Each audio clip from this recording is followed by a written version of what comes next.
Yo, yo, yo, yo, yo, what it is, people, we back. We back.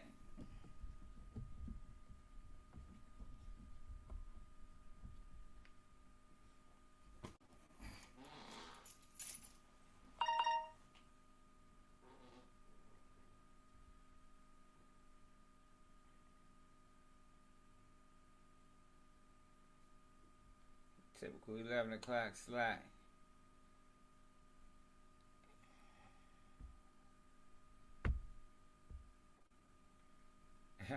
Don't do it, Eugene. I got my man Dave out of the building. Don't do it. No. Whack, goofy ass. We on Whack Hills all 2025, man. We ain't letting up, man. We ain't letting up till they free Eugene, man. They don't never free Eugene. We ain't never letting up. Straight up. It is though, man. Yo, so that video I just dropped, right? The reason why the video of the shooting wasn't played is because they copyrighted the bitch. Like you can't even download the motherfucker. Okay. They starting to do that a lot lately with these police involved shootings. They copyright the video so you can't share it. You know what I mean? Dirty motherfuckers. They playing dirty on a video sharing tip. But yeah, we gotta get into Durk full indictment. We probably gonna cover a lot for real. Might check out that interview with DJ Academics and go, yeah, yo, see if he continued crashing. More than likely he did. You know what I mean? Sure he gonna fall off a cliff in a minute. He ain't gonna know where him.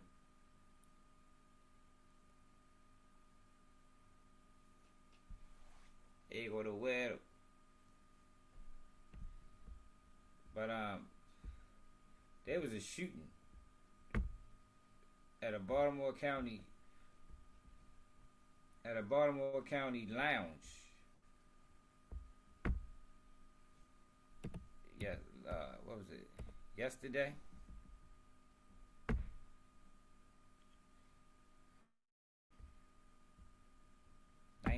16 juveniles arrested in 48 hours. It's a hell of a title.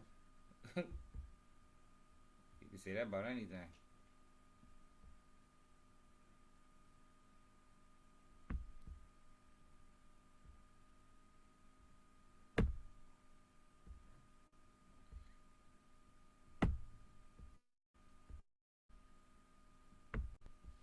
These young boys out here acting bad, boy. I'm trying to tell you. Running up in establishment shooting. They ain't ready to get away with that. That was stupid. Not ready to get away with that.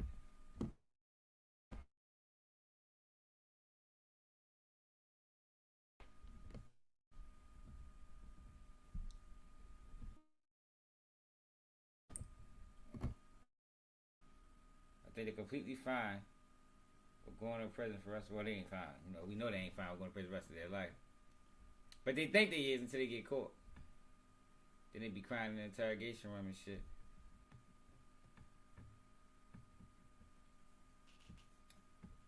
Tired of waiting for payday? The Earn an app gets you paid as you work. You can get up to one.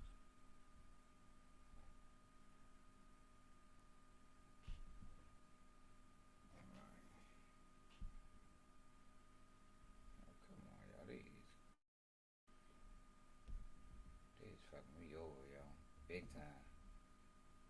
There we go. Dwayne, what it is? Lawnmower man, what it do? Yeah, I just started. We ain't even really started yet. I want to check into this situation that happened in Baltimore, man. 5 people injured in Baltimore County shooting. Look at this shit, y'all. Like these.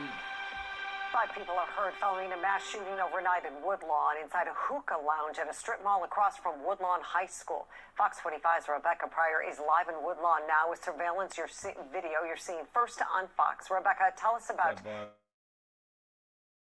some of the violent past. Obviously, it has a troubled past. This is the second mass shooting marked at the shopping, the same exact. I think that's Bad Hunter Jug was killed at the same shopping center. They gonna shut that shit down, man. Whoever run that shit, whoever running them little businesses over there, them little clubs, need to tighten up if they want to keep making money there. Obviously, they making some money, but they gotta make sure their safety is intact, yo. Cause niggas shouldn't be able to just run up in your establishment with guns out like that. That's crazy. They gonna get sued. Matter of fact, they might be done after this, cause they ready to get sued like a motherfucker. Shopping center to happen in just over a year. We can see this wall here. It's still scattered with bullet holes from that previous shooting. We can count them. There's one here. If we move down a little further, there's two, and then we can count a third one right here. This storefront still scattered with remnants from that previous shooting, and now another tragedy taking place just across the parking lot. As a maintenance worker changes the locks, a trail of blood from the windows and empty signage may lead to a mall in Woodlawn. Claim when they close down Azuz's hookah lounge.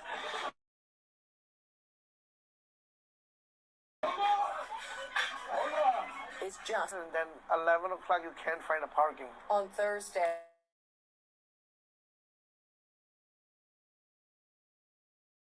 a flyer on Azuz's social media pages advertising an event featuring a deep chaos.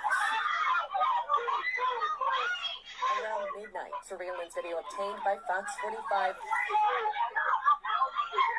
showing partygoers ducking behind booths for cover and sprinting to safety as gunfire erupts inside the lounge. According to Baltimore County Police, 5 people were shot, although their conditions are unknown, along with a motive and a suspect. The first thing that ran through my mind was to get out. Returning this morning for a purse she left behind, a woman claiming to be a bottle service worker, saying yesterday was her first and last day on the job. It was just traumatizing, so I just want to get my belongings and just stay far away from this area. Unfortunately, it's nothing new. The incident eerily similar to another mass shooting at the strip mall in December of 2023, killing 1 person and injuring 4 others. The brick wall outside of Sonny Awan's restaurant. This is a bullet hole right there. This one. Bullets. Obviously, when you're standing in front of 4 bullet holes, obviously, you feel for your safety. But I hope that, things get better. Back then, Awan says he warned police of the large crowds and after-hour parties plaguing the area and hopes more is done this time around to prevent future tragedies. That's happening here again and again. It's sad. A little bit more police presence will make it. It's unclear if this late night. That's why I don't go out nowhere. Like, this is the exact reason why I don't go out. I ain't got time for unnecessary danger. You understand what I'm saying? Like, to me, partying and shit like that ain't even that deep, yo.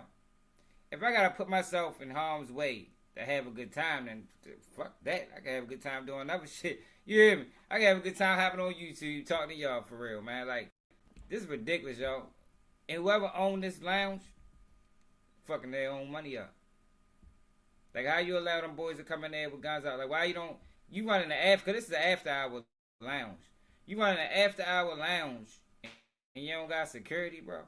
You don't got people getting checked at the door. You allow niggas to come in that bitch shooting. And when niggas start doing shit like that, like, this is, yo, it was a time when you'll wait till the motherfucker came out.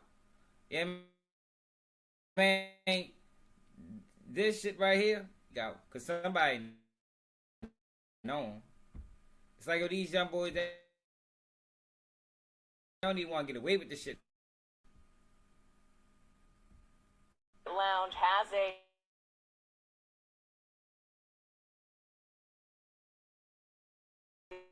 liquor formation, but have yet to hear back. Meanwhile, police say that they are still searching for a suspect, and they're urging anyone with any information in this case to come forward and call Crime Stoppers. Reporting live in Woodlawn, Rebecca Pryor.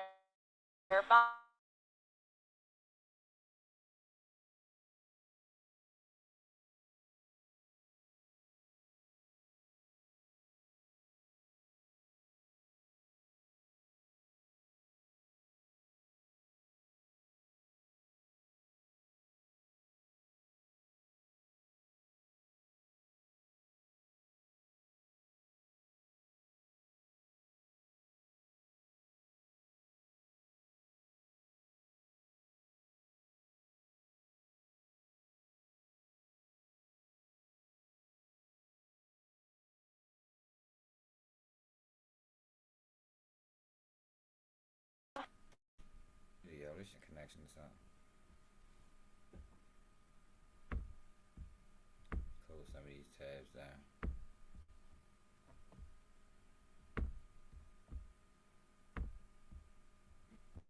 Alright, we good now.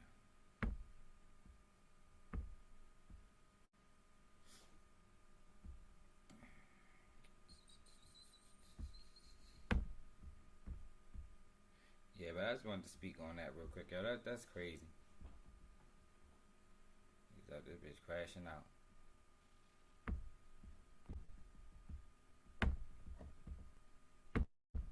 This motherfucker crashing out. Then you got a goddamn a baby was shot today. Like, what the fuck is going on, man? Like, niggas left a baby in the house with a gun.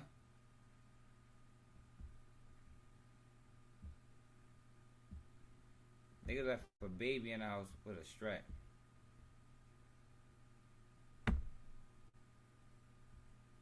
$6 old.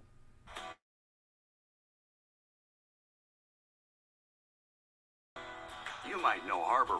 There the baby died, man.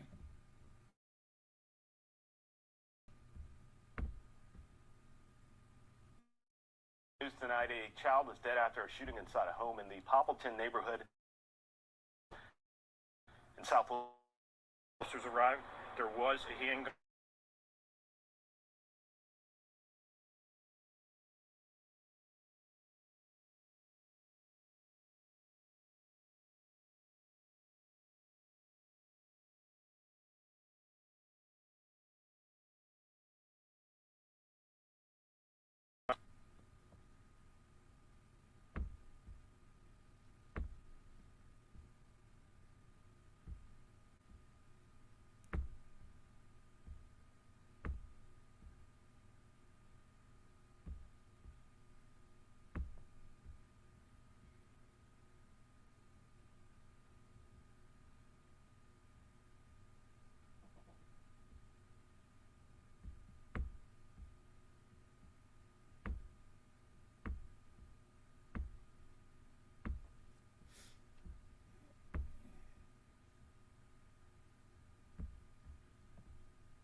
News joined.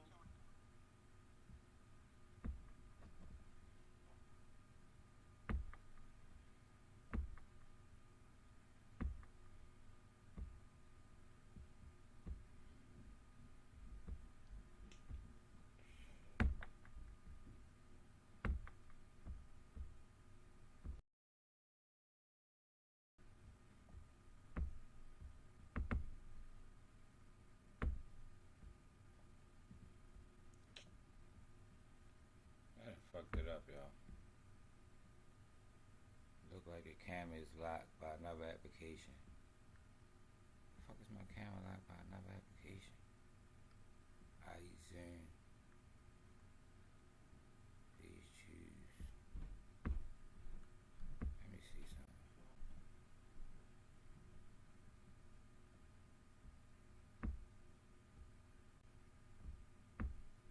Alright, now we good.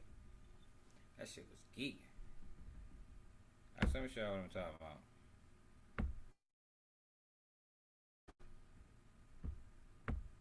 Happened just before 3 this afternoon, and right now it's leaving more questions than answers. In the Poppleton neighborhood, the frantic sound of responding officers. I got a baby with a gunshot wound to the head by the window. A 6-year-old found inside a home with a single gunshot wound. But exactly what happened is still unclear. Homicide detectives are investigating this incident and working to determine what happened leading up to the incident and speak with anyone that may have information. Like exactly who the shooter was. Is there a 36 on a suspect, or do we believe it may have been self? We don't know yet. It's still too early. As well as questions surrounding who called police. When officers arrived, there was no one in the house. Commissioner Richard Worley speaking out That's about some coward ass shit, yo. Yo, it better not been no father there and got the fuck out of there when the baby shot herself, man. Like, yo, you gotta take accountability in these type of situations, man. For real. If you was in that motherfucking house and that baby shot you, you got to take accountability for that.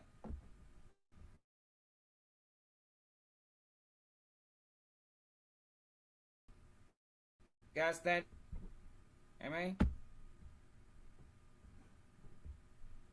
fortunately, we seem to have these press conferences way too often of our young people getting their hands on a gun that should be secured by adults.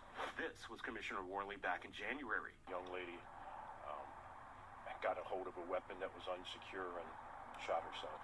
That's when a 10-year-old girl shot herself and later died. So, this is why, you gotta teach your guns safety. This what I learned, right? I'll tell you.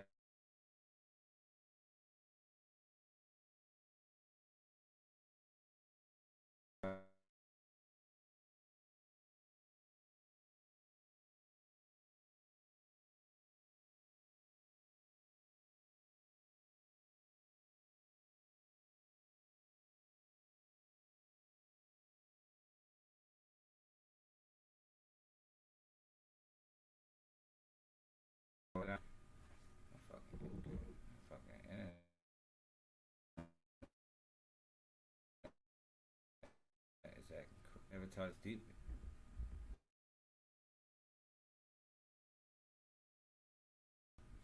This shit get back right.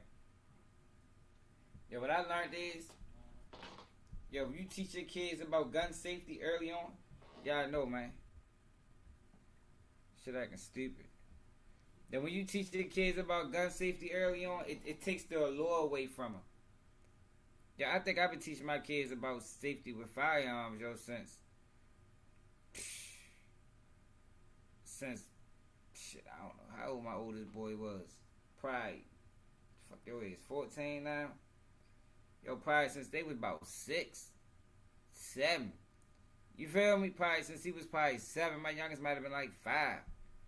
Like, they have no interest in touching firearms. Like, zero interest. Like, at all. Like, and the reason it's like that is because you teach them about it early on. You gotta let them know these things can hurt people. You know what I mean? It's not a joke. It's not a game. It's not a toy. Like, I never even brought my kids toy guns, like, until they got older. Like water guns and shit like that. You just gotta be careful, man. Like, that's sad as shit, these kids dying because they getting a hold of guns. But if you teach them about guns early on, they lose that. They lose that. The crazy thing about it is, other people, families teach their kids about guns early on, and it's not frowned upon. But when we do it, it's like, we doing something wrong. Fuck no. Teach your kids about gun safety, man. Straight up. Teach them. Early. You know what I mean? It takes the allure away from them, It takes the excitement of, what's this? Let me tell you. I remember when I was young, my grandfather had a shotgun. Man, I wanted to grab that bitch so motherfucking bad when I was a kid. But if he'd have taught me, who you talking about? The boy Derek Grace. Cut break down. You gotta teach it. You gotta teach him about them bitches. I'm just saying, you don't have to. If that's how if you're a supporter of gun rights, you understand? Teach your kids, man, early. That way they don't have no reason, if they was to ever see it, they ain't have no reason to touch it, because people make mistakes, people get careless, people forget, you know what I mean, and you don't want one of them times to cost you. You know what I mean, you forgot to secure that bitch properly, now you're fucking 5-year-old and stumbled across it, and you got these type of situations. It's fucked up.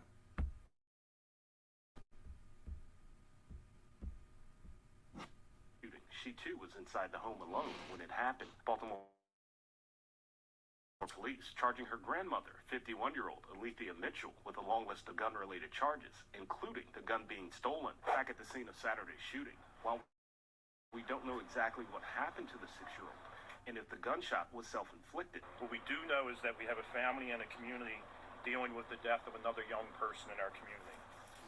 Commissioner Shit Worley says ridiculous. he'll hold whoever is responsible accountable. I can tell you what we will find is that whoever owns the gun, if it wasn't properly stored, they will be prosecuted to the best of our ability.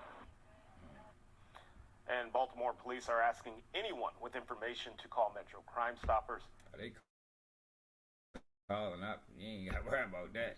I told you, in Baltimore, a kid get killed, people calling. Like, that ain't even... That's why I was always get that shit Charleston White was talking. Yo, when children and shit get killed in the community, man, your ass going to jail in Baltimore. Even I don't know about anywhere else in the world.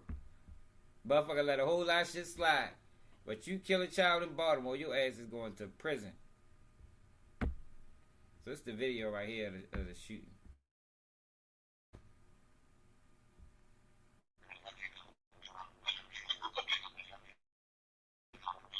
They ain't got no mask on or nothing.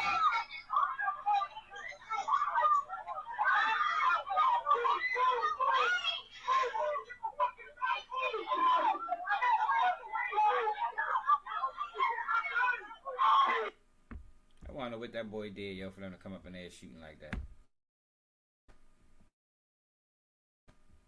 Was it that serious, yo? Probably not. Niggas probably beefing over $100. Some old stupid shit. You know, because it don't even really be about money no more. Like it used to be. Used to be about money. Yeah, see, my connection is fucked up. Upload progress 93%. It was probably because there's been so many storms out here lately. Probably blocking them fucking satellites. They say too many bad things happen when it comes to guns. Yeah, it do, man. If you don't know what you're doing with it. Highway traffic, what it is. I know, yo, that's fucked up, yo. But you gotta blame that on, you know, not just the shooters. You know, they gotta take ultimate responsibility. But the owner. The man, yo, you gotta make sure the establishment is tight. You can't have no establishment where motherfuckers can just come in there with firearms and shit like that. Like, yo, what the fuck you doing? You tripping, my nigga. You must don't like your money. Everybody wanna take the cheap route. Like, yo, if you wanna have a successful business, yo, you gonna have, and that been there for a while. So it ain't like he just starting out, and you know how it is when you just starting out, might got limited money. Man, yeah, that shit been there for years. Now I don't know if it's the same management or not, but at the end of the day, or ownership, but at the end of the day, bro, make sure that shit, I mean, it's a history in that shopping center with things happening. So if you want to have a business there, a successful business there, yo, make your patrons comfortable. Know what I mean? Make sure they safe. Don't just have a nigga just be able to walk past with a joint on them and you ain't got nobody at the door checking them. Like, come on, man, that's a breach in motherfucking what they call that shit? A breach in safety or whatever the fuck you call it. I know one thing, he gonna be facing 5 lawsuits. That bitch gonna close down one way or another. But let's get to Durk, yo. So earlier today, yo, we was talking about Durk and his superseding. This shit froze again. Oh no, it didn't. So earlier today, yo, we was talking about Durk and his superseding indictment, right? Now this superseding indictment is only 3 pages long. 3 pages long.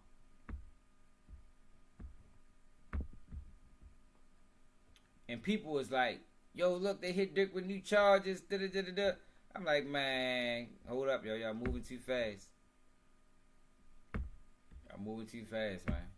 These are not new charges. These are the exact same charges. This is just an attempt to deny Durk bond. That's it and that's all. Typical things that the feds do. It's typical. It's what they do. Whenever you try and get out, they're gonna make sure they hit you with some bullshit. That's how they operate. Alright, so let's read this.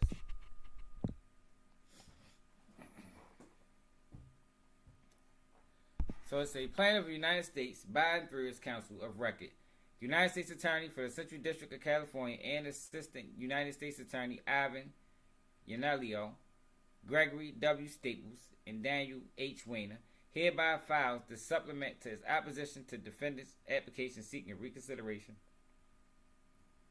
of this court detention order. Like, oh, they put in a second motion. Like, this is let you know the type of games they play.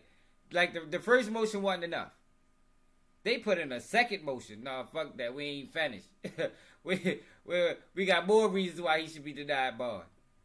The filing is based upon the attached memorandum of points and authorities, the files and records in this case, and such further evidence and arguments as the court may permit. Dated May 2nd, 2025. On May 1st, 2025, the grand jury returned a second superseding indictment, charging defendant Banks and his co-conspirators with crimes arising from the August 2022 murder of SR, including an additional charge of stalking resulting in death. In violation of 18 USS, defendant Banks has presented a false narrative that he is being prosecuted and detained because of his violent lyrics. This claim is and has always been baseless. The superseding indictment contains allegations about defendant's lyrics. Instead, just like every iteration of the indictment before it, the superseding contains significant allegations that show defendant's alleged role in the execution-style murder of SR on a busy street corner in Los Angeles. So what they did was they went back to the grand jury. So this is what they did, and this is why the feds is dirty. So what they did was they went back to the grand jury, didn't present the evidence that they presented the first time, and then got another indictment, just in case that other indictment might be in doubt. I think that's probably why they did that, because they gave the grand jury false and misleading testimony. These allegations and other evidence the court considered during the defendant's December 2024 detention hearing leave no doubt that defendant is an ongoing danger to witnesses and the community, and a flight risk and should remain detained pending trial.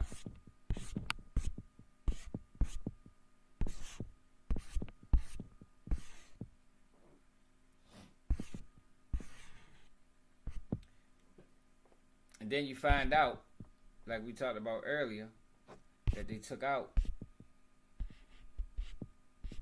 the payment and added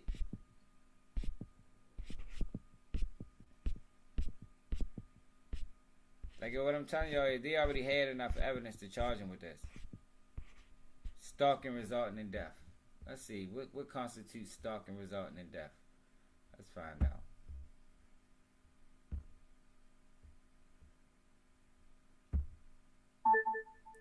How can you charge a person with stalking resulting in death?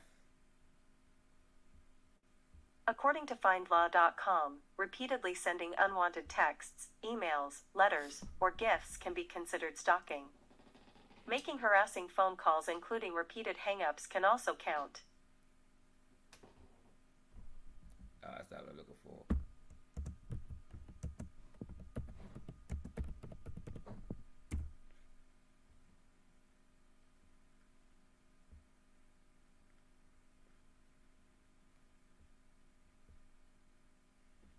A person commits the federal crime of stalking by traveling across state lines. Let me show y'all where we at with it. So y'all, so for people that think I'm just making shit up like real, don't believe nothing.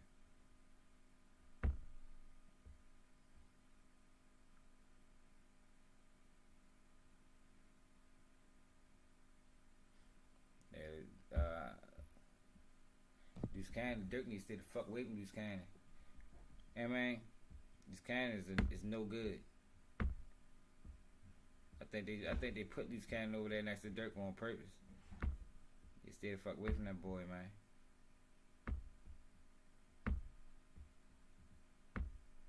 Loose cannon can't be trusted.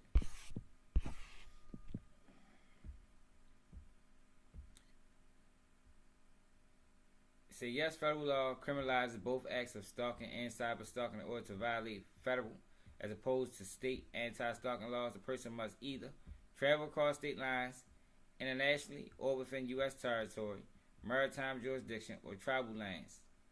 Yeah, so being as though it happened across state lines, that was enough to charge them with stalking right there. I just wanted to show y'all that, yo, it ain't no new evidence. Ain't nothing new. I know Benji, yo. They on some bullshit with me. We gonna fight through it though. They'll let up eventually.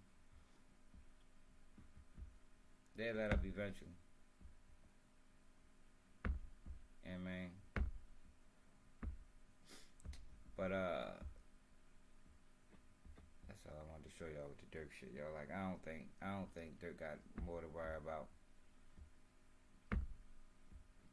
than he had to already worry about.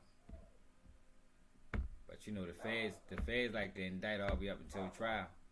Hey, shut your ass up! God damn it. The feds like to indict all the way to the trial, man. Like they doing Diddy. Diddy trial start Monday. And they just superseded Diddy probably 2 weeks ago. And ain't giving them more time to prepare.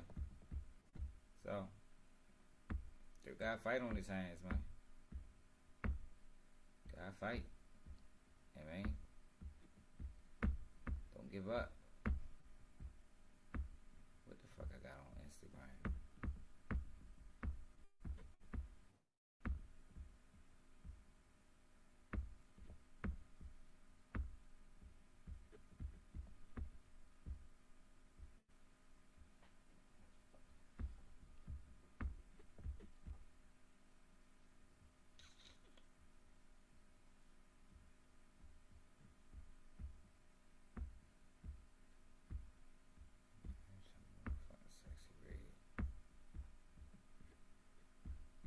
Candace Owens went in on let's go to Instagram first before we go through YouTube.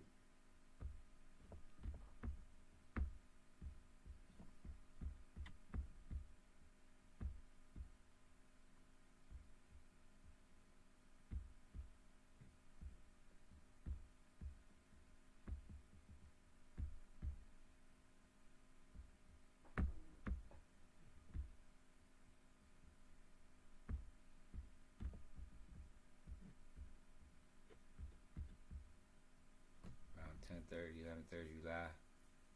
I sent you Bruce Cannon video.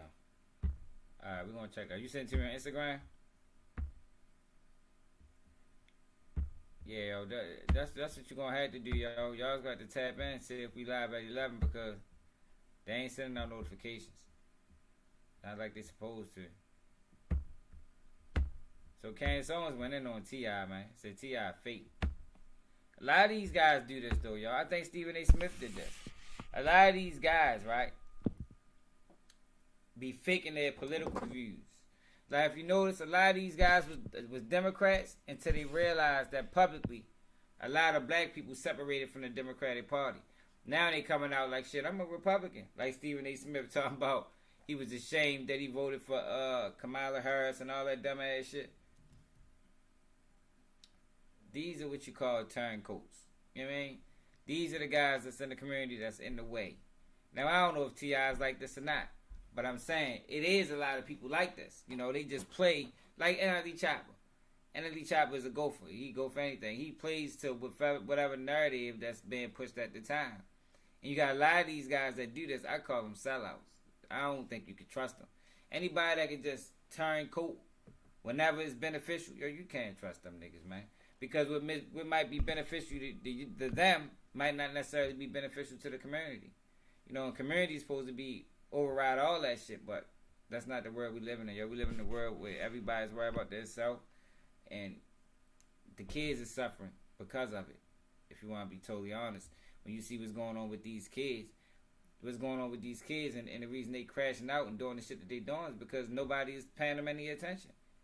You know what I mean? Everybody's worried about what the fuck they got going on, but it used to be a time when once you had kids, your wants and needs went to the back burner, and theirs went first. We're not living in that time no more, y'all.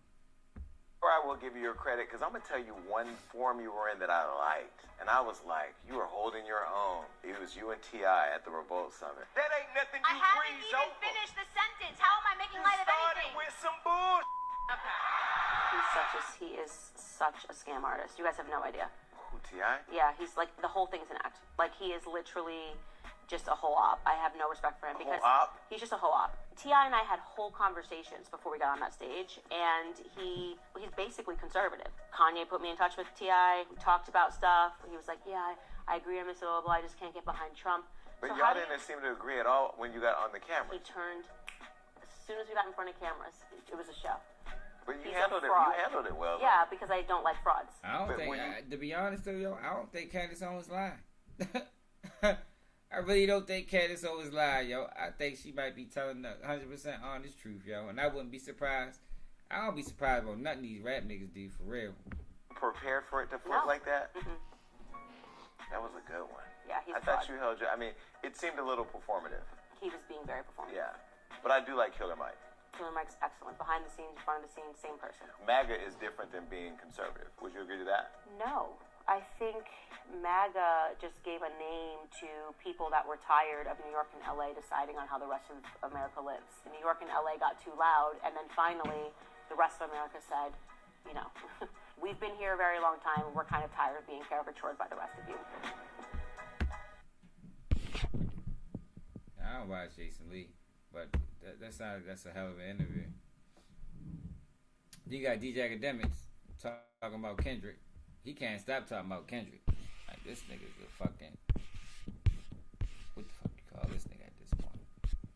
A Drake cheerleader? That's why I said Kendrick ruined hip-hop. Because ever since he came with that little battle energy, that's cool. Drake and Pusha T got into it. Niggas said Pusha T won. You know what happened? Niggas moved on. And we just kept getting hits. This nigga been, like, we've been frozen in May 2024 for a fucking year. Nobody wants to drop music because you're watching the guys at the top just only focus on this beef that's a year old. I really think he ruined hip-hop because of that. That's why I said YB, he's dropping new music. Cardi, who dropped one of the albums of the year.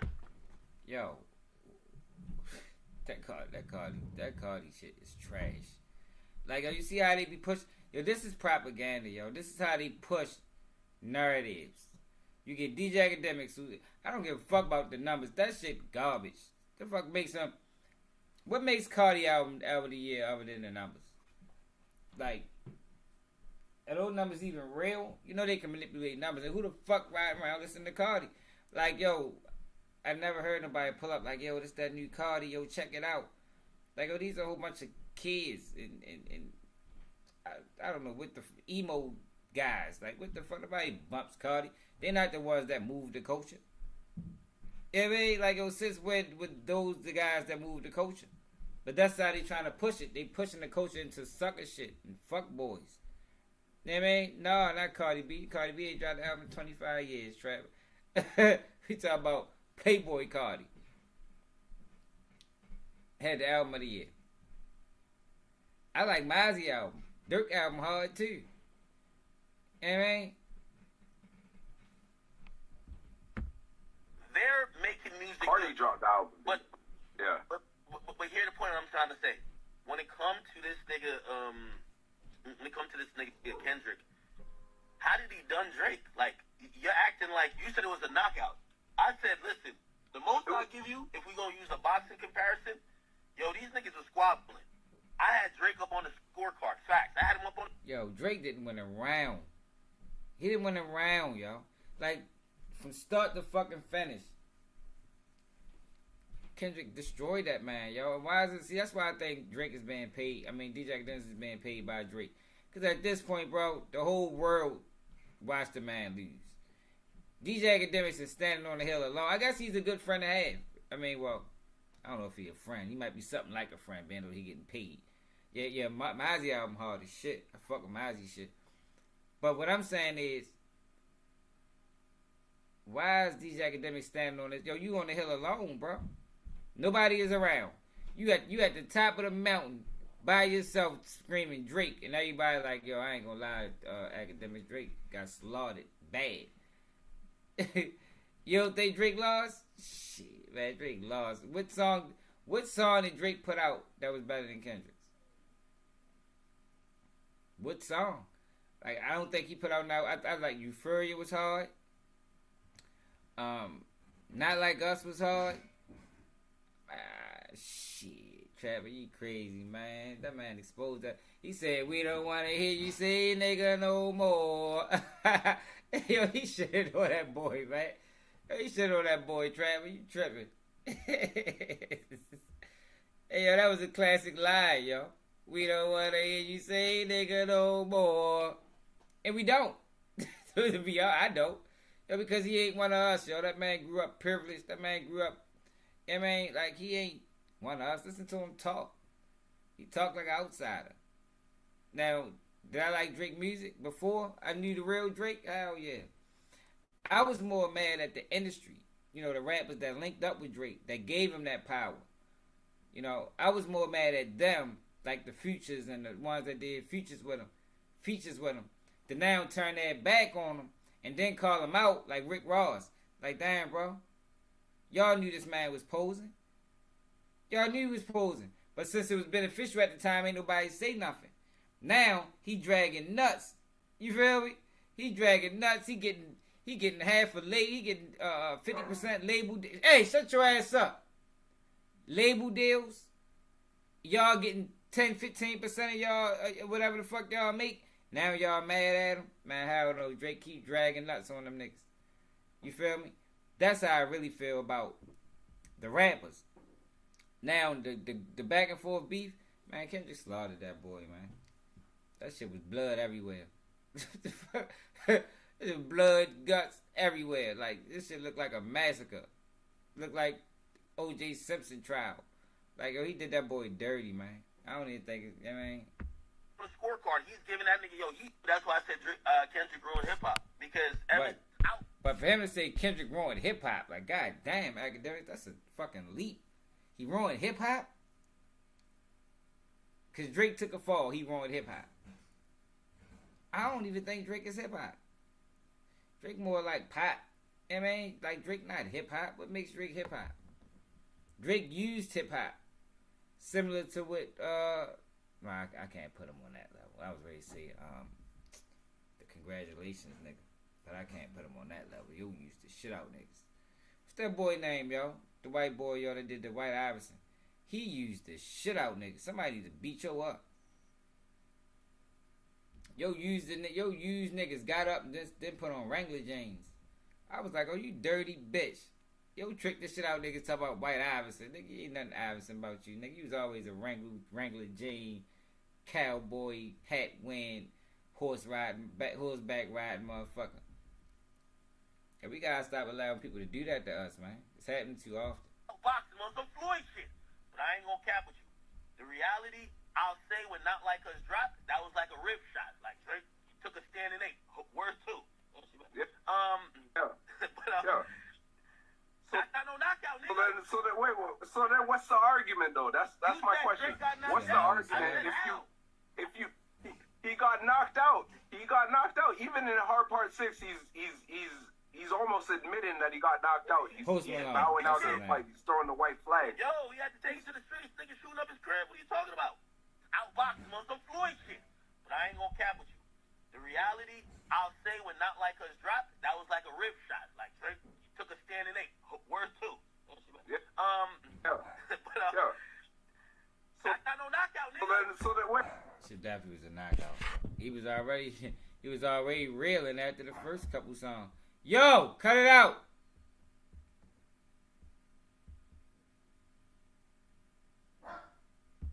Man, see the Bankroll Freddy, man.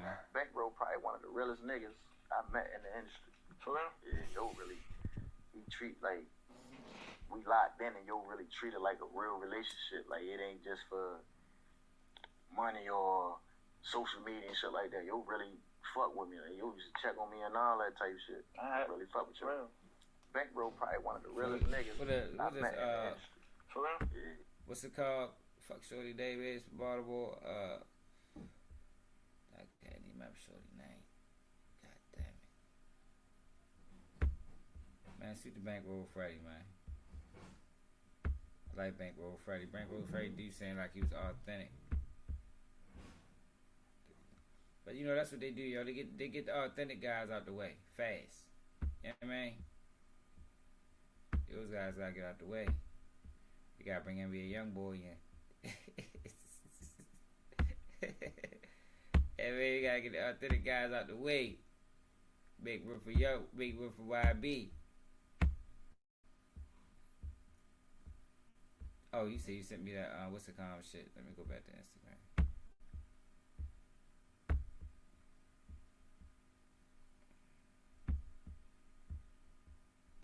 Go back to Instagram. See what the fuck going on with Loose Cannon and Whack 100. Nigga try to throw Durk under the bus. That's fucked up. A1 Bang, that's shorty name. Y'all know I'm horrible with names, y'all. Yeah, I thought she sent it to my Instagram. Oh, here you go. Now I'm horrible with names. All rights to the contents posted on this YouTube channel, Oh, this on her page? They be on some bullshit. So all rights to the page. Like I started watching that when she started doing that. Images, and audio. Like that's not how that shit work. If you want to spread your message, you gotta let people share that shit. What the fuck? Even Vlad had to figure that out. Yo, why is all this shit open?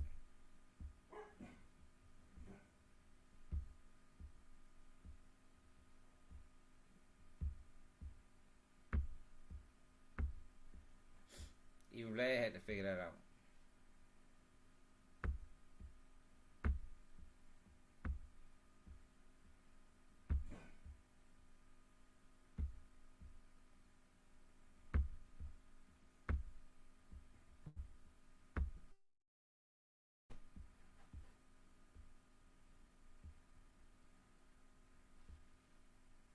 Lil Durk say Whack is a goofy. Audio are reserved solely to the owners, Sharice Mills and Loose Cannon. He might be. Please refrain from continuing to post any unauthorized use Like of our B-Shay. content from here on out.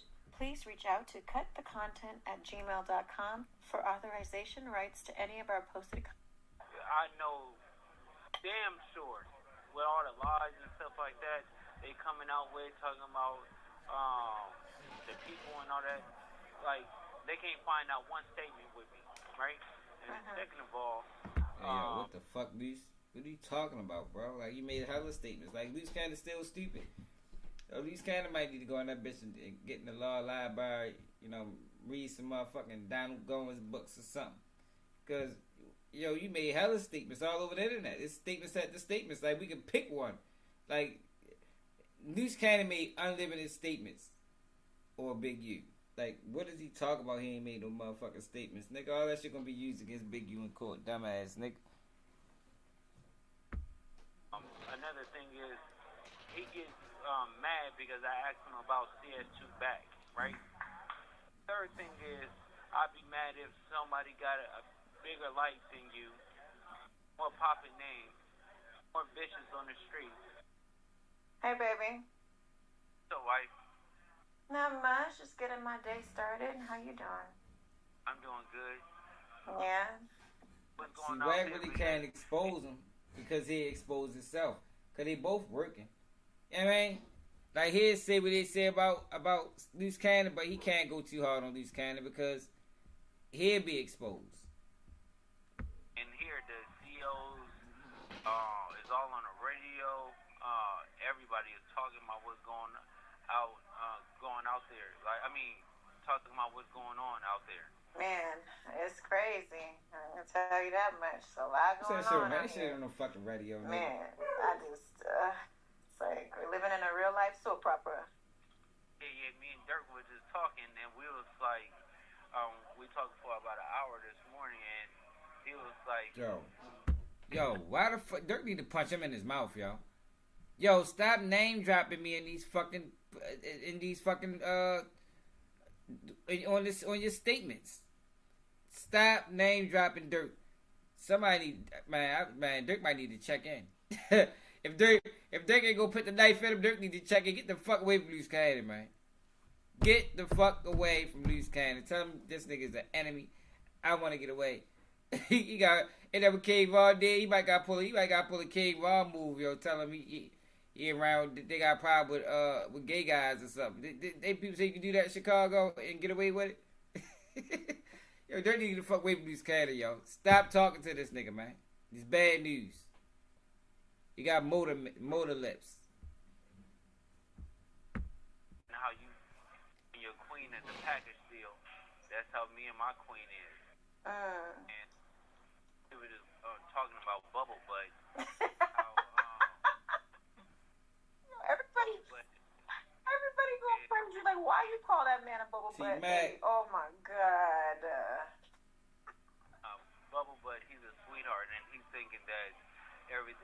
is peaches and cream, but at the end of the day, his sweetheart don't even understand how much I know about him. You get what I'm saying? Honey, so is that your new nickname for him now, Bubble Butt? Like you do everybody got nicknames?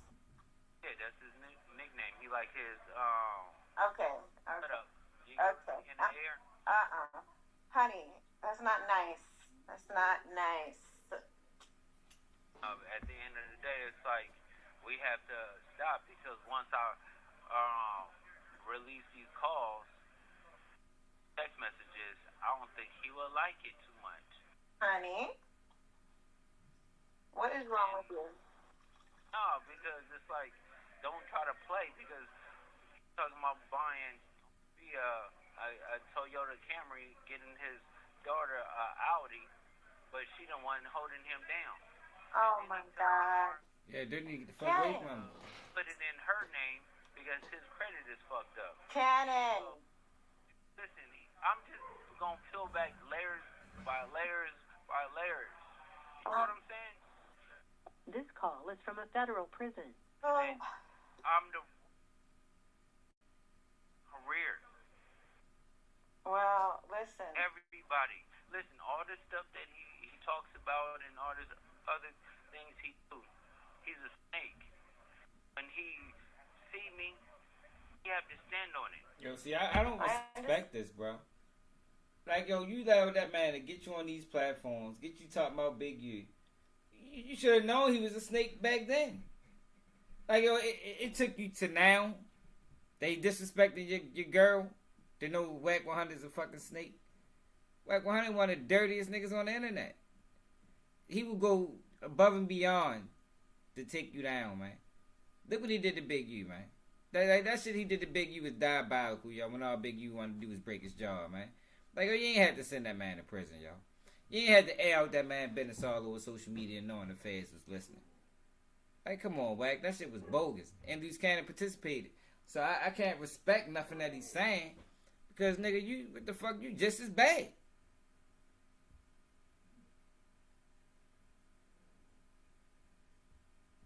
How you can't hear me, bro? What you talking about? He just can't hear me, bro. I'm loud as shit, bro. Everything that he said, all the threads, all the... He just as bad, man. Yo, when I go live on here, it's not going to be as loud as the live on my phone. There's not nothing wrong with the audio. That's just the difference in the equipment. I can turn my mic up. But then that shit going to be too loud. I don't know how the fuck he was anybody muscle, yo, for real. I think he too goddamn stupid to be somebody muscle.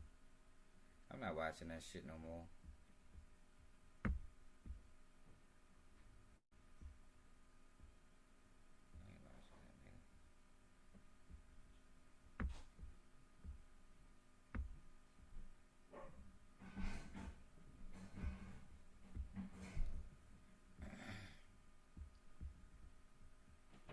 I can't watch him, yo. He's a fucking bozo. He's stupid as a bitch. He allowed Wack to trick him like that. Now Wack saying fuck him. Hey, Nico, stop playing, man. Now Wack saying fuck him. And now it's the issue. Nigga, you just was ride or die for Wack, nigga. Keep riding, nigga. Hey, keep riding, nigga. Don't die now, nigga. You been riding with him all this motherfucking time. Nico, stop! Yo, I thought, why that door not closed? Sean!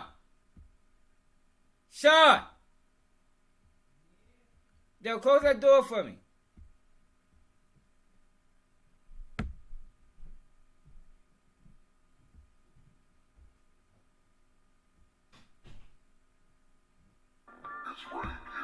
So he took the bait.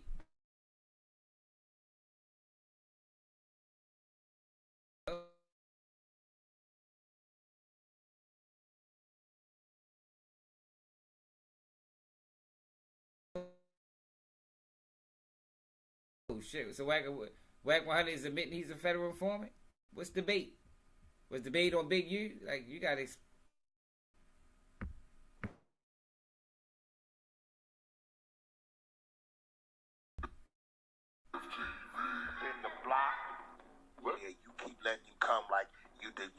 the not. But here go the bank.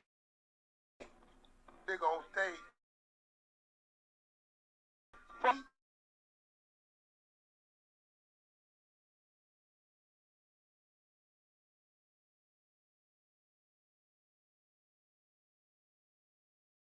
Take it, you wait, dummy. Oh, you know what that is, man. That you know.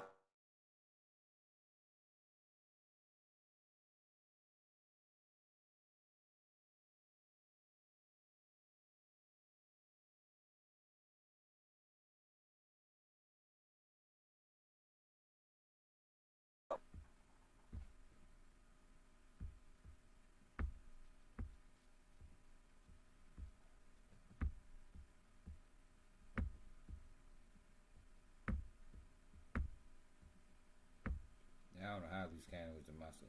I mean, he was a muscle because he's stupid. He crash out. No,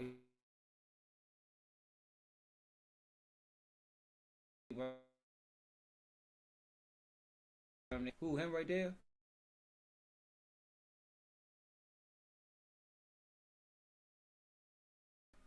I mean, wanna be down ass niggas.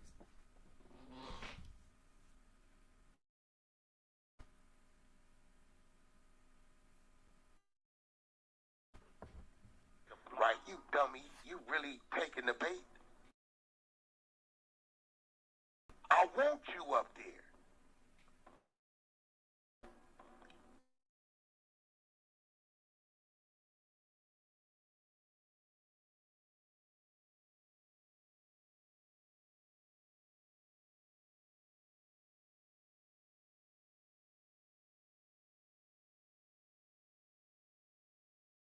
He gonna send you some diapers.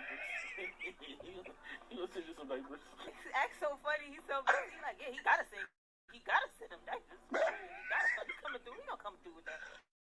Every now and then next thing you know, Gigi's on academics. Thing. Yeah. Yo, so yo, listen, man. Hey, look, know who you going to war? Oh, this shit's starting to piss me with.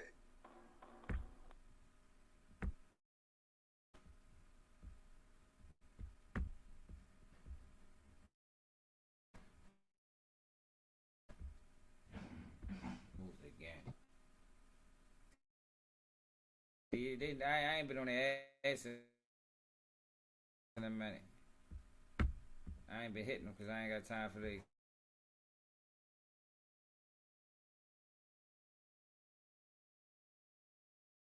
excuses.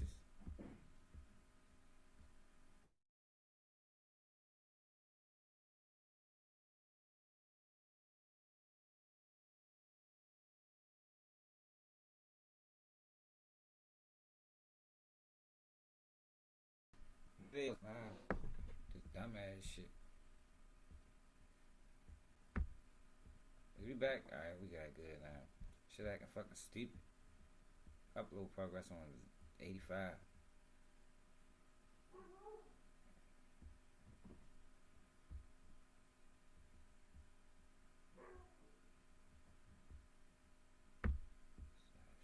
Let's go back to it.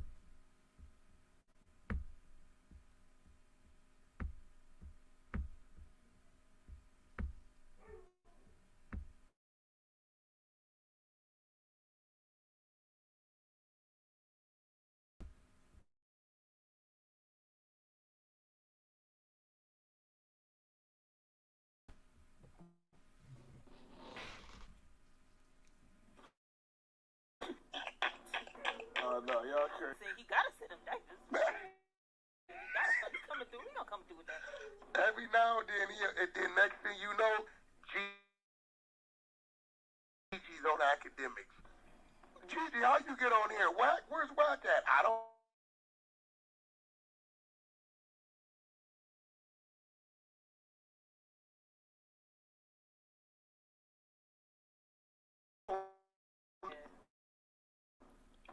You know who you going to war with?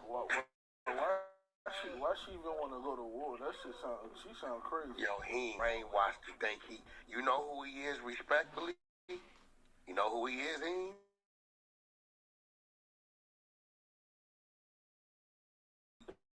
Get out of hand. Yeah. Remember when Lee went over there to that other app? Yeah. And got to telling them people who he was and who y'all wasn't? That's got a little shot. Emotion. It's like he latched on to you after he disconnected from Big U. It's like he always need like a father figure. But listen, look, you just did a nigga from your neighborhood this way, so I'm already knowing you gonna go bad. Yeah. I ain't from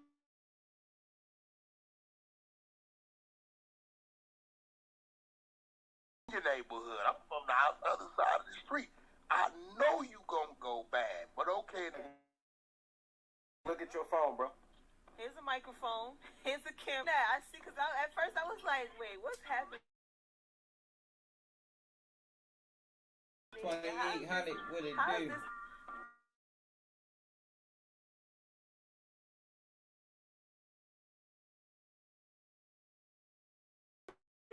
That. Listen, tell her, bro talks to me through Kiddo. Debunk all the Durk shit. That's the facts. Yeah, he talks to me through Kiddo. And I gotta tell her I got another team working too. So between both of us, that shit should go boom any day. That's crazy. Yeah, I got it. Yeah, going on.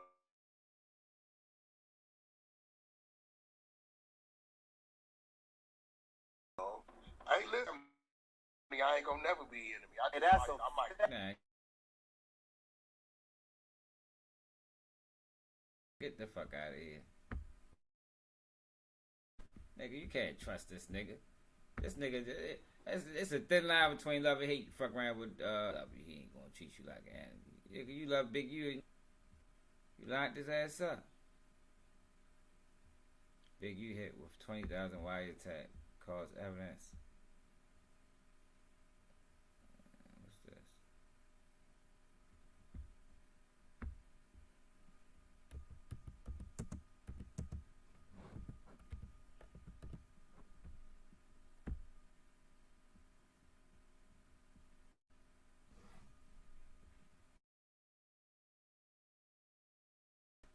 Wiretap. Big U's plan to take down Whack. What the fuck? 4 weeks ago.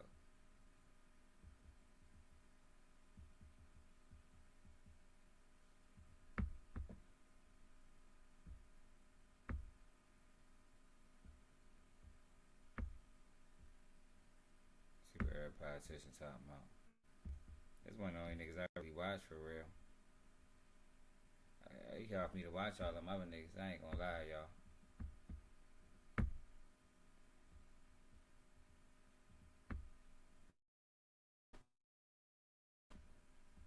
Niggas be too goofy.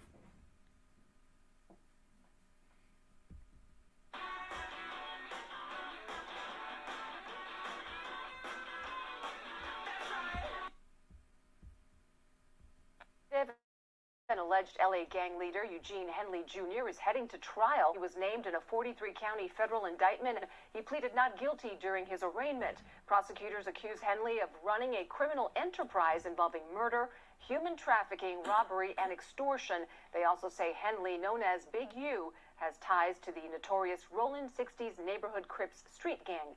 His trial is scheduled. Yo, it's Big Ant, the spokesman, man. We back. Another edition of Urban Politics. Evidence that they are supposed to be presenting in the courtroom as well. Eugene, Big U. I can read that on my own. What's that, Hip Hop News? Just wanted to see where you got the information from.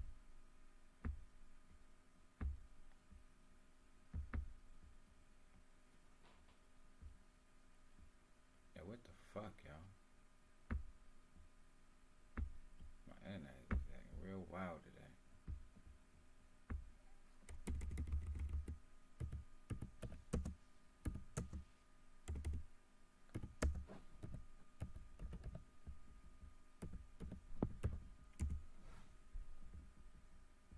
Big U chilling confession wiretaps revealed by FBI. Confession. The fuck did he confess to?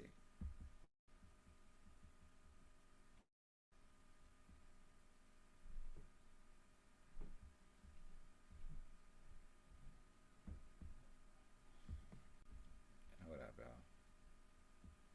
They say Big U confession.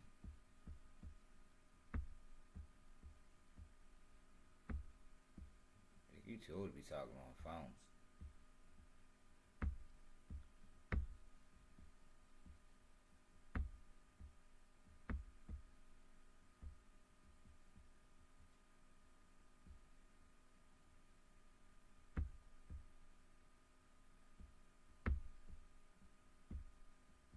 You was too old to be talking on phones.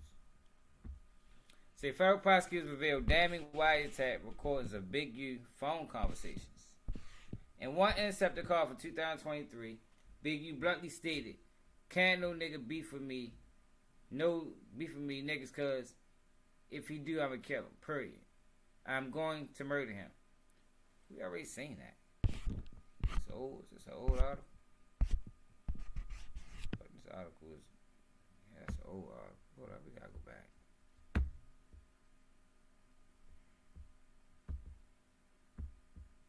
Here we go.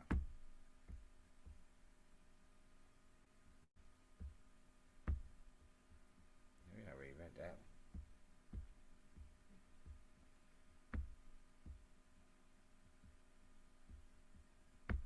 Yeah, especially when you understand, you know, you can only get a wiretap for a certain amount of time. So if they got 20,000 hours, that means that Big U was doing a whole lot of fucking talking. You know, they can only order a wiretap. I think they gotta get like a new warrant like every 3 weeks. Every 2-3 weeks they gotta get a new warrant. You know, because you talking about wiretaps, you talking about infringing on people's rights. That's the wrong shit, yo.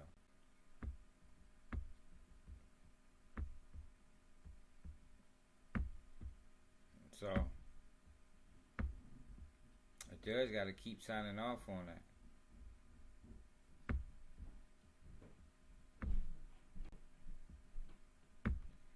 So the title, Big U Buried Under 20,000 Wiretaps, as prosecutors introduce new evidence. Damn. Big U. Put that money up, pimp. Eugene Big U Henley, is facing a staggering 20,000 intercepted phone calls and covert recordings that federal prosecutors say expose him as a mastermind of a violent criminal network that gripped Los Angeles for over a decade. I wonder how many. Buchanan probably was wearing a wire. The mountain of audio evidence, described by prosecutors as surreptitious audio and video recordings, could severely damage Big U defense as they await trial on a sweeping list of federal charges. Prosecutors have already submitted a stipulation for a protective order to defense attorneys, signaling the sensitive and potentially explosive nature of the material. The government alleges Big U led what they call the Big U enterprise from at least 2010 until his arrest, using the Road 60 gangs and other associates to carry out acts of violence, extortion, and fraud. The indictment accused him of threats, assault, and even murder to maintain control and profit from the criminal activity. The charges against Big U include conspiracy to violate the RICO Act, robbery, extortion, wire fraud, bank fraud, tax evasion, human trafficking, and the murder of an aspiring musician in 2021. You never know that. So you go to that one. In one intercepted call, Henley said, "I'm retired, nigga. Activist. I pull up on your block right now, nigga, and gonna show you what's up. And gonna show you up and show out. Nigga, that's what happened to the last nigga that thought I was retired." Shut the fuck. Before surrendering to authorities, Big U denied the charge and claimed he was being targeted for his efforts in the community.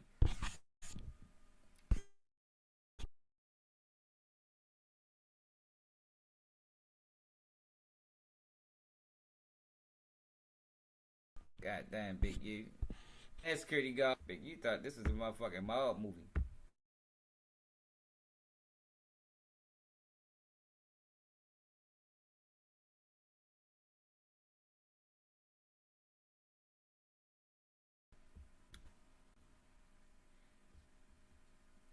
you had a lot of people setting them up though.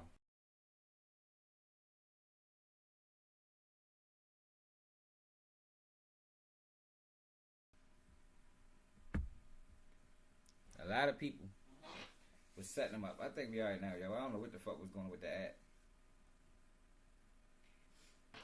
Yo, it's really... I don't understand these niggas. Like, you can't talk gangster shit over the phone. That shit dead. This is 2025. It's 2010. It's 2010, yo. That time, those times is over, my nigga. You gonna line yourself up. Then you got people like Whack 100 running around. You know what I mean? Whack 100 running around doing police work too. You don't know who the fuck. You don't know who working. I think Lee's Cannon probably was working too. That's a lot of goddamn records. They couldn't have just got that off of him. They got that from him and people around him that was working.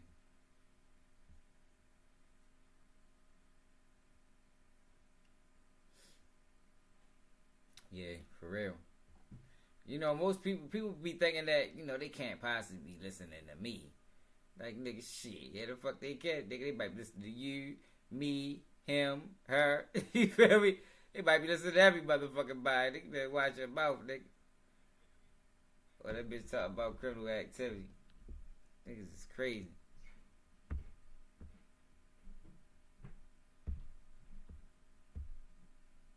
Niggas is crazy. Damn, big you.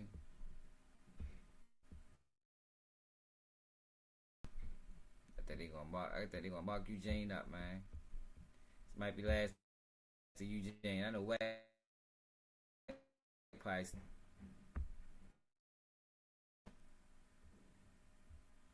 That boy is probably sleeping good. Yo, so let me show y'all what the fuck Vlad goofy ass said. Like, I don't know why Vlad really think that, like, his word holds any weight. Like, nobody cares what Vlad TV have to say. I mean, I don't know how anybody else feel, but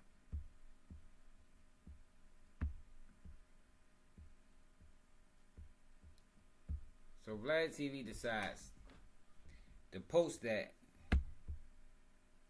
he talking about Durk. Now this nigga been laughing and talking about how stupid Durk is ever since Durk been arrested. Now he's talking about he found a break in the case. Vlad said he found a break in the case, and he's going to take it to DJ Academics. So he trying to use Durk, thinking that that's going to gain momentum. Yo, I wonder what Vlad going to say. Yo, who the fuck? Yo, Vlad don't know shit about no motherfucking criminal cases. How many times that nigga said some shit was dead wrong? Didn't he say YSL was all going to be, wasn't going to beat the case, so all going to be found guilty?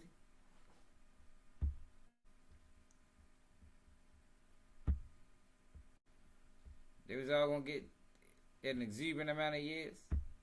Wasn't that Vlad that said that?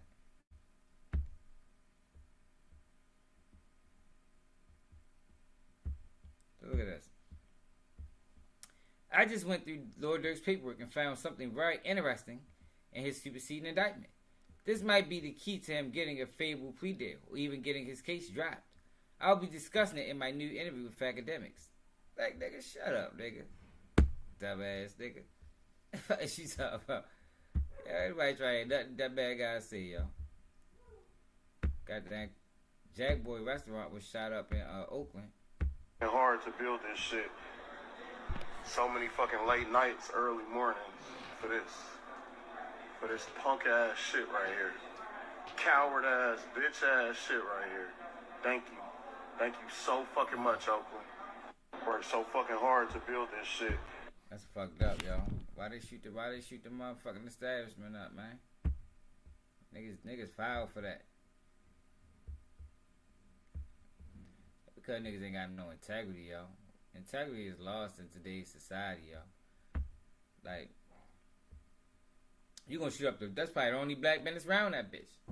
They gonna shoot up the black business. Like, come on, man. All that shit, you got Adam 22 out that bitch causing all this trouble in California. Ain't nobody did shit to yo yet. but you shoot up the black business. I don't know, man.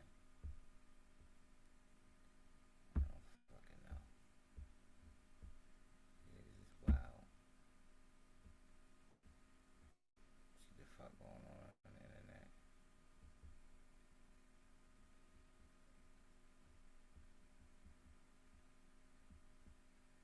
Man, that nigga missed a fucking beat.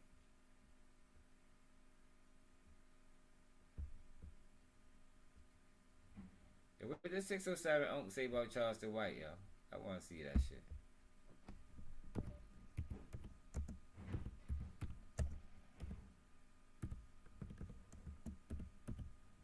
Might be the only time I ever watch, yo.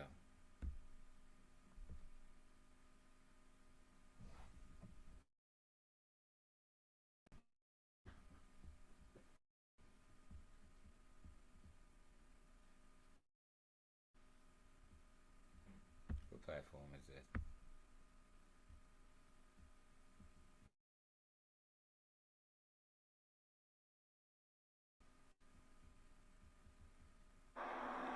What about Charleston White? He be all in public. Charleston White! Charleston White! Stop playing with me! Oh, he said it on Can Capone.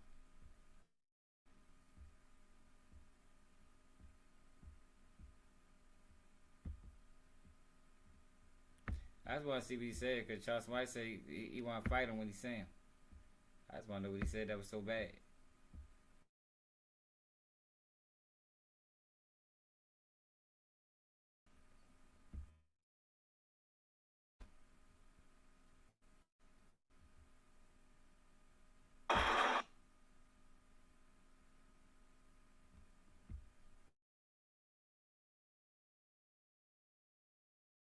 Glitching like this, yo. It's just not piss me.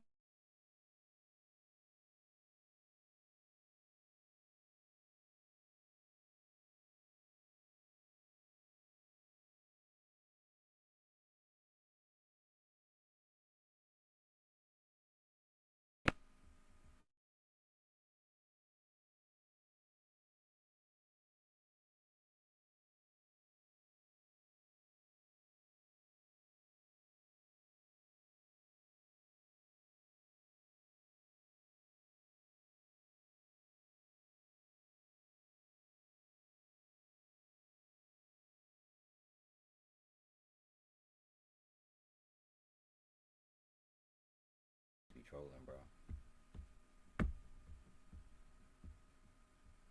I can take you. I can show you right now how often I watch any of these people you're talking about. That I talk about. We can go to all Charleston White videos, all his interviews, and I guarantee you won't see no red line under none of them bitches. We can go to 607 Oak page. You probably see 2 red lines out of all his videos. I don't watch these niggas, bro. Only time I watch these niggas is with y'all, because y'all watch these niggas. And a lot of the times these guys they say shit that's detrimental, so you gotta watch it so you can refute it. You can't just allow it to go. You know, these guys got influence. People listen to them.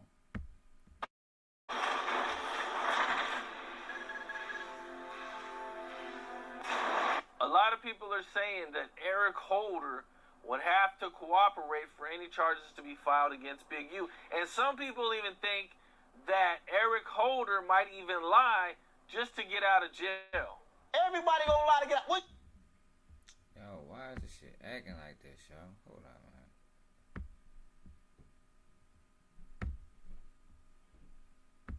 When you lie to get out of jail, I'll tell you whatever I do the Woody. Stop playing with me. The Woody will tell you whatever you want to know to get out of here. Stop playing with me. I'll take you to the dope. I'll take you to everything. As soon as you let me out the cell, I'm gone. Stop playing with me. Yeah, I'm going to do the Woody. Stop playing with me. You got to tell. You got to tell. If it's tell or the sell, I choose to tell. Stop playing. Yeah, see, yo, that's why I can't watch this nigga. I can't even get to the Charleston White part. This nigga out of here. This niggas is despicable.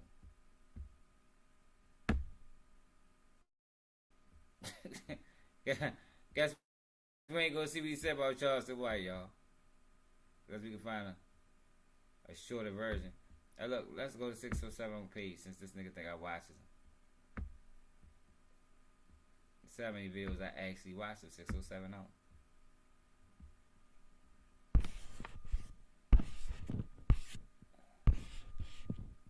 Let's see. Any video I watched, there should be a red line under it to show you I watched it. I watch these niggas, man. Niggas is weirdos. 2 months. I ain't watched not one video. Niggas is weird, man. Don't watch these niggas. Let's go to Terrence Gangsta Williams. See how many videos I watched of his. You don't think I just be talking.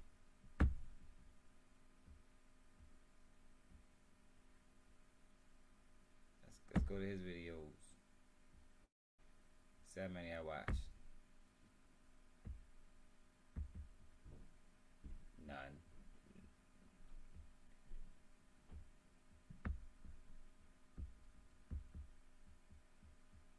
Don't watch these niggas, y'all. It's nothing to watch. These niggas is rats. Niggas is rats and rodents.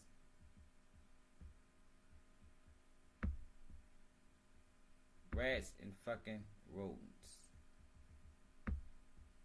Fuck him and Charles White best friends now? The Rat Pack. What the fuck did Charles, where is it? This platform, the Charleston White show. God damn.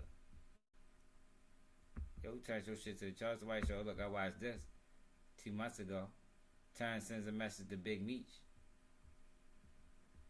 Watch that.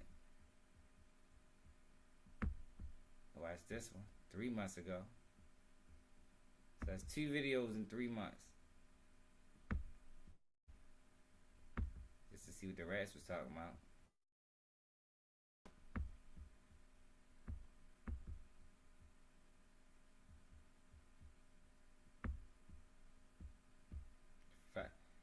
Five, 3 videos in 5 months.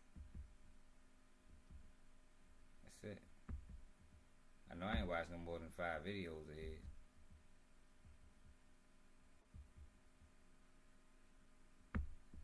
Oh yeah, I watched the Rilo shit. We watched that together. That was 6 months ago. Watch these niggas, man. Niggas is fucking clowns, man. Guys are clowns. We go to Charleston White interviews. Charleston White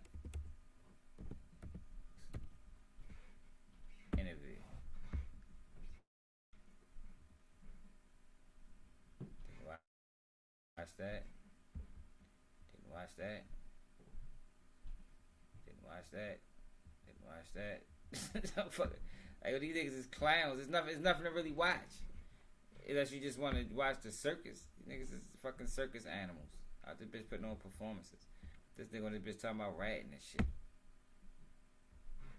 I guess let's see if Today, you don't mind the wait.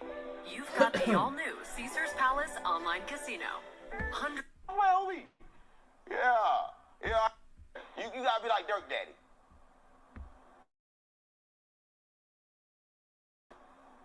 Why do you say you can't go back to the streets? How you gonna go back to the streets if you a snitch? They gonna kill you. Look people and get on the stand, won't get no real evidence. Stop playing. Charles White. What about Charleston White? He be all in public. Charles White. Stop playing with me. I don't know about Charleston White, gang.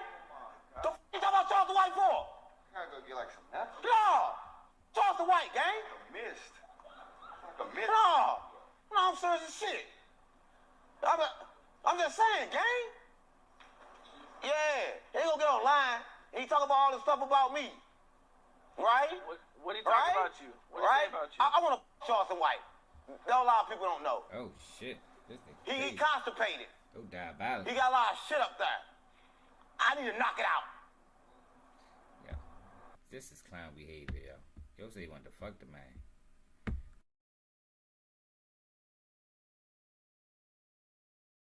I see you out. What the fuck wrong with you, my nigga? Fucking crazy, man.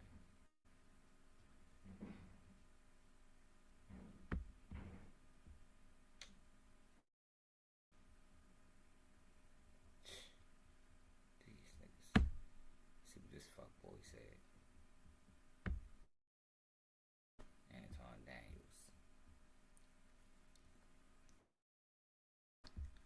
Anthony. Yeah. My heart goes out to the family. They trying to make. I don't know what he said. He was right, and he was judged by his peers. So we to use it. That was premeditated. I mean, he absolutely 100% is cooking, and most of the time.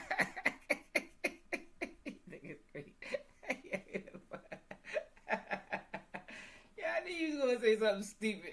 That's why I can't get this nigga said he's 100% cooking. That's such a dumbass up, nigga. Hey, he said he was cooking. That nigga ain't cooking. That's what Charles White brother said about the snitching video. I mean, I knew my brother was a rat.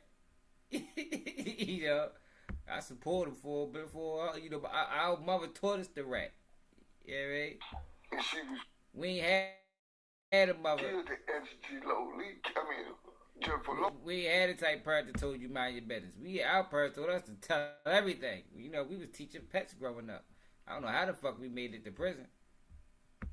The city of Fort Worth has made national news. And I knew it was something when I seen TMZ grab the story of, rest in peace, God bless the dead, but Give Money Lil Ronnie and his 5-year-old daughter. It's a movie which became one of my favorite movies, Angelina Jolie. We're going to be moving around this conversation, and she did, and he did. Not, mind you, I just want to get your take on it. They say that this was about a $40,000 robbed at a dice game, and the person... Not upon nobody, bro. You know what I'm saying? But it's all about everybody playing on everybody, man. Charles White is the hottest thing out the city. It happened in the city. The world was waiting on him to speak on it. He spoke on it in a positive way, in a way that they could even respond to it. That nigga's slow. Yeah, we done. We is doomed. We doomed, y'all. You can't hardly understand nothing this nigga even saying, man. You spook. Shit, nobody waiting on Charles White to say nothing. Like, the world would be a better place.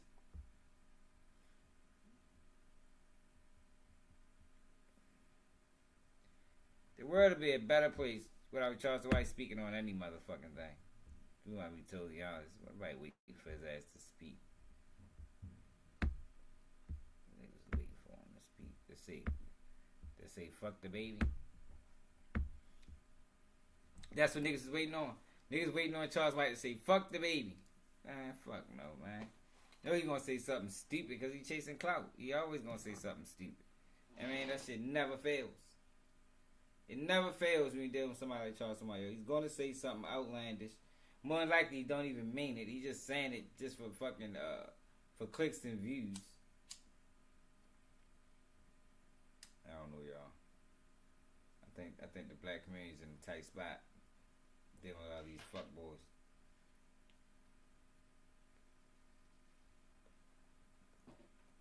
If everybody wanna come up, y'all.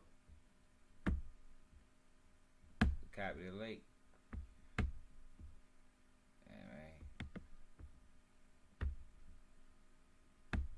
It's hard to watch. It's hard to watch, yo, what they giving us right now, yo. They not giving us nothing real, man.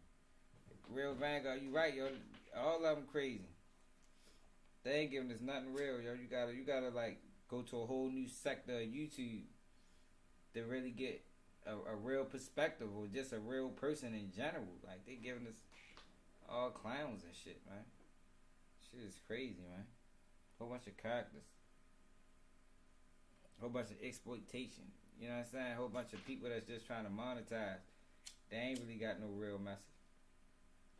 Yo, whenever Charleston White can say, you know, black men, leave your kids, 10, 12 years, they love you when you come back. Just leave them something. Shit, you ain't even got to come back. Just leave them in inheritance. Like, yo, what the fuck is that, yo? And you got niggas in the background laughing. Like, that shit funny. Like, we trying to fix fatherlessness in the community. We ain't promoting it. You know what I mean? Like, who pays for that? Like, somebody is paying yo to promote fatherlessness in the community when we just overcoming that shit, or we still trying to overcome it way better than it was in the 80s and 90s. You got this fuck boy and say some shit like that, and then you got people in the comments agreeing. Like, man, we living in a wild time.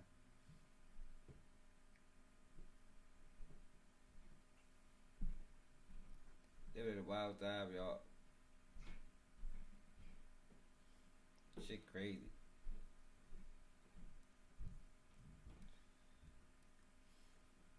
It's hard to even go through the internet, yo, and find something real. I mean, find something worth watching.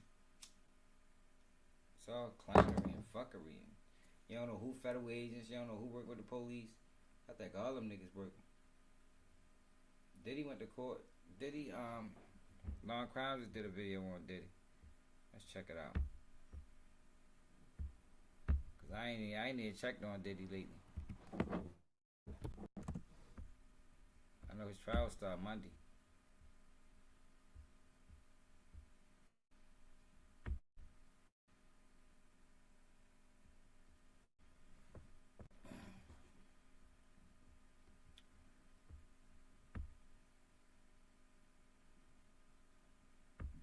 Keep glitching me and shit. It's just that's just aggravating.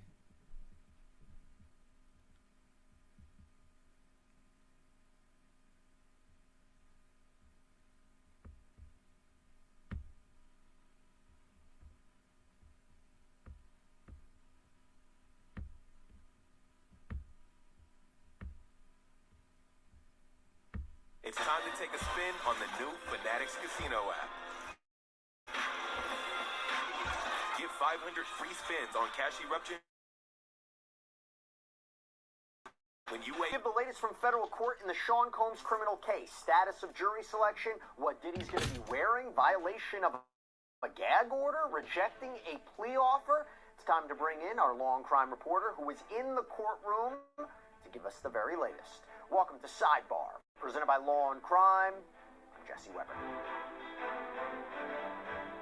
Okay, so before we jump into the case, I want to tell you about something else real quick. We have this brand new podcast that we just dropped on Wondery Plus. It's called Karen the Retrial. It's about Karen Reed. Shocker. It's the best place for a recap of everything going on in the Karen Reed case, everything going on in her retrial that's literally happening right now, by the way. And what's to come as the new trial heats up. So you can find Karen the Retrial exclusively on the Wondery app or an Apple Podcast. Click the link in our description below.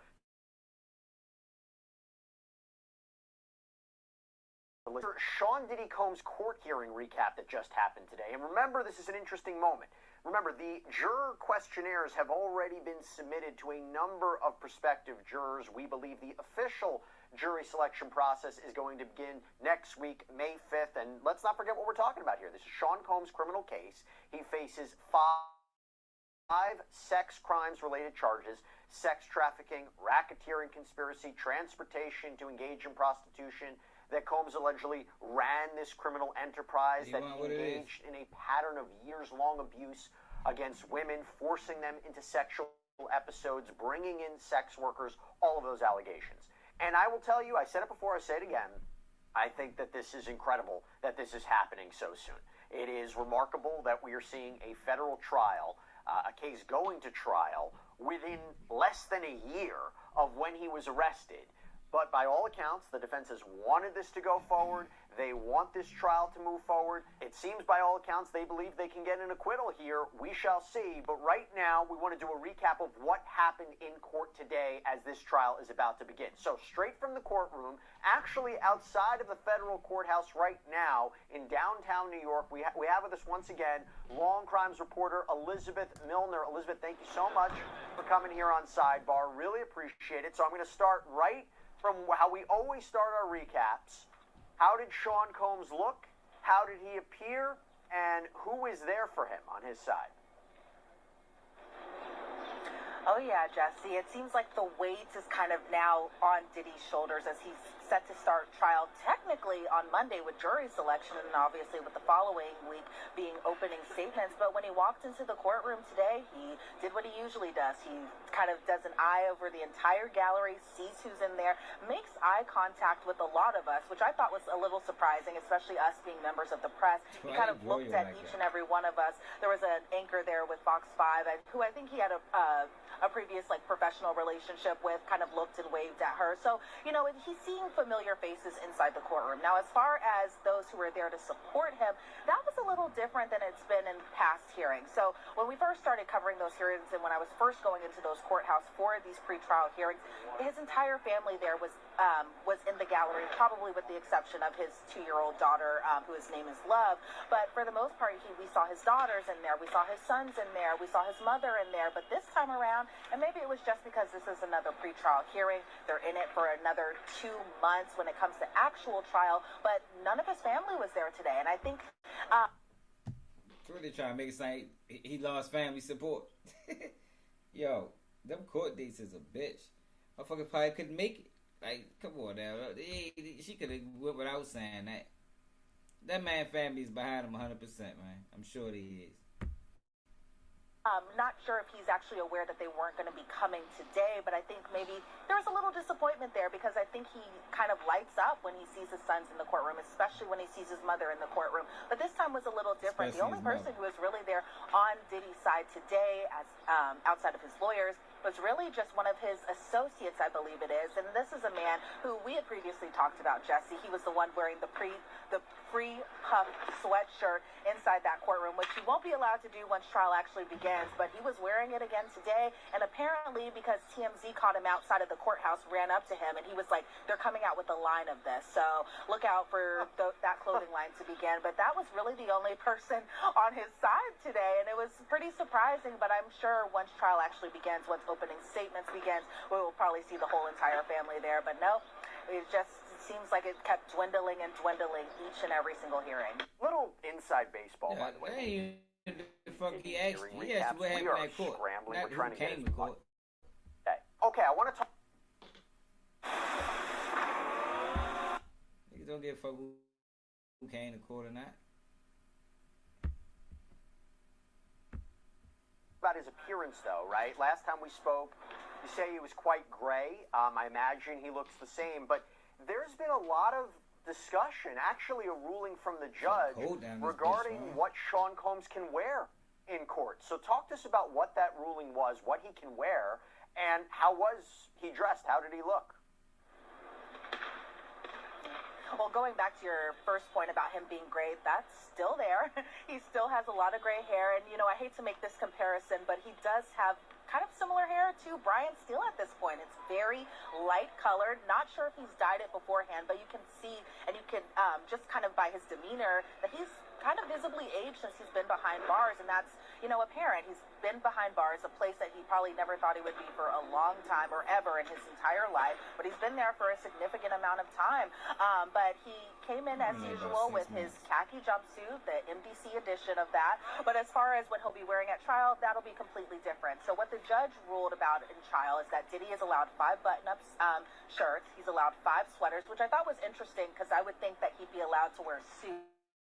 But from the judge's order, it seemed like it's really just button-up shirts, sweaters, up to 5 pairs of pants. I think it's up to 5 pairs of socks, and then 2 pairs of shoes. But because he is still a detainee, those shoes cannot come with laces. So I'm sure that Diddy will kind of be pulling the ranks when it comes to fashion, especially once his trial begins, probably with button-up shirts and sweaters, probably more than my rent. But as far as the judge's order, it looks like that'll be kind of the standard issue from how we'll see Diddy once trial begins. That's funny.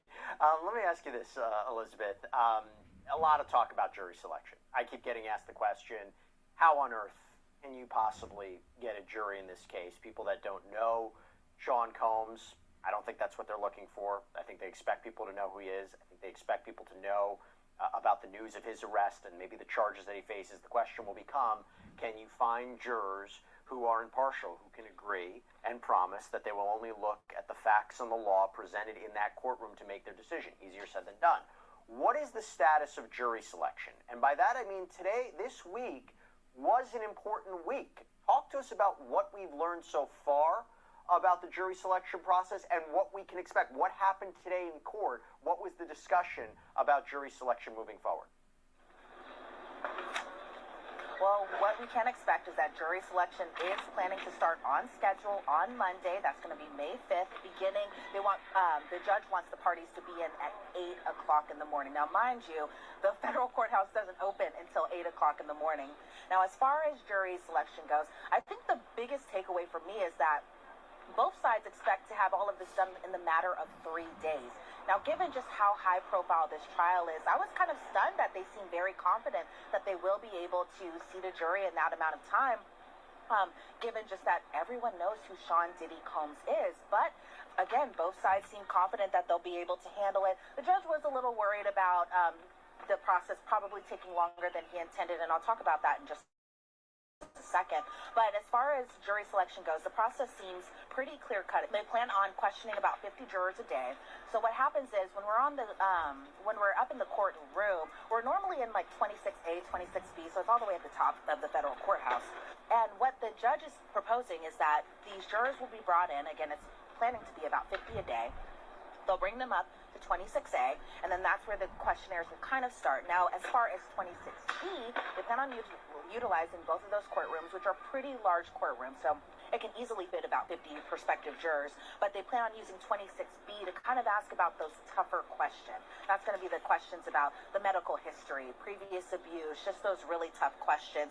And their goal is to have to keep around 40 jurors that aren't excused for cause. So they plan on kind of doing this pretty quickly. And the government's response was they wanted kind of slightly more than about 40 jurors, and they want 2 attorneys to be brought in from each side, and the judge said yes. And that when I say each side, going into those sequestered areas when, again, those tough questions are going to be asked, which the defense is expecting for people to be very candid when it comes to answering these types of questions, which can be pretty hard, right? Like, think about it. Someone's asking you about your medical history. Someone's asking you about previous physical, sexual abuse, that type of thing, and you're expected to kind of tell this essentially to a stranger. But again, you know, on both sides, I understand kind of the reasoning for it. They just want to make sure that everything is very clear cut and they have the right jurors to be seated in that jury box. Now, the defense did kind of have a little bit of an objection when it came to the sequestration and the sequestered questions, I should say. And that was just that the defense wants Diddy to be inside there. But the problem comes with Diddy being there is that these are in 2 different courtrooms. He is still a detainee. So they were talking about how the marshals would kind of take him back and forth, which could be a security risk. It could be just a terrible risk for the officials to have that even going on. And so they kind of came to a solution, is that Diddy will be shown a feed. He'll be able to kind of hear those personal questions that are being asked during the sequestration, and that's kind of the resolution that both sides ended up agreeing to. So Diddy will stay in the main courtroom. There won't be that back and forth as far as him going to another courtroom and marshals have to kind of make sure everything's squared away. That won't be happening in this case. But again, it all plans to start on Monday, May 5th, and again, it's plans on starting bright and early. Now, whether or not they'll actually seat the entire jury in 3 days, that's a little wait and see, but I guess we'll see come Monday what it's looking like and how successful the process really is.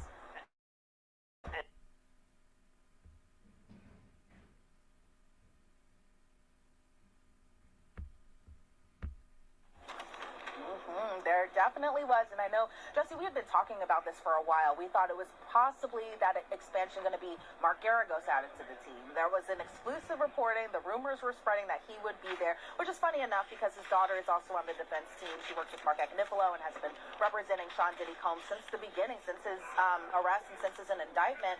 But it was interesting that the defense kind of pointed out that they will be adding 2 defense attorneys. We only thought initially it was 1, but one thing that stood out to me when Mark Agnifilo was talking about this was he said that these defense attorneys are in the courtroom right now. I didn't see Mark Garagos in that courtroom, but what I did see is two defense attorneys that have been there when Brian Steele came on board, and those two defense attorneys were Nicole Westmoreland, who we talked about in that last sidebar episode that I did with you. She had previously represented a YSL defendant. Now, this is me speculating. Let me just kind of put the red tape on that right there, where this is me speculating, but these were the names that kind of stood out to me as possibly who could be added to the defense team, especially knowing that they have that prior relationship with Brian Steele, who we know was added onto the Diddy defense team just a couple weeks ago. So me guessing, I think it's Nicole Westmoreland, who again previously worked with Brian Steele on the YSL case. She previously represented a YSL defendant. And then I also think it might possibly be Xavier Donaldson. Now, he's a New York-based attorney. He's been in the courtroom a couple of times, at least for the maybe last 4 or 5 hearings that I've been to. He's been in the gallery, kind of taking notes, kind of watching what was going on, but always sitting on the defense's side, kind of making nice with the defense attorneys there. So I think it might possibly be those two attorneys added to the list. But again, with Mark Agnifilo saying that these two lawyers are in the courtroom, there were other lawyers in there as well, too, so I might just be completely wrong. But I will say for certain, let me not say for certain, but I don't think it's going to be Mark Garagos. All right. We'll see.